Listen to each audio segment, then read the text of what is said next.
एक समय की बात है, एक छोटे से गांव में एक किसान रहता था। उसका नाम रामचंद्र था। रामचंद्र एक बहुत ही मेहनती और परिश्रमी किसान था। वह गांव के खेतों में दिन रात मेहनत करता और अपने परिवार को आवश्यकताओं के लिए पूरी तरह से संतुष्ट करता था।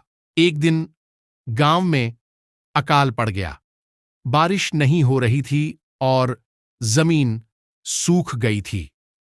सभी किसानों को अपनी फसल के लिए चिंता होने लगी, लेकिन रामचंद्र डरने वाले नहीं थे। वह जानता था कि मेहनत से किया हुआ काम कभी बेकार नहीं जाता है। रामचंद्र ने अपने खेतों को और अच्छे से सिंचित करना शुरू किया। वह रात दिन मेहनत करता रहा, पानी की बचत करता रहा और पौधों की देखभाल में विशेष ध्यान देता रहा।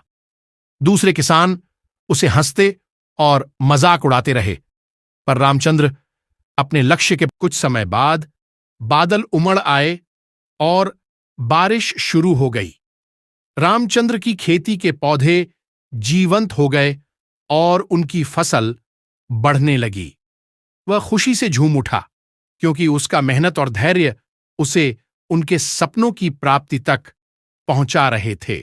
फसल काटने के बाद रामचंद्र ने अपनी परिवार के साथ आराम से खुशहाल जीने का आनंद लिया। उसकी मेहनत और परिश्रम ने उसे गर्व महसूस करवाया। वह गांव के बाकी किसानों के लिए एक प्रेरणा स्रोत बन गया।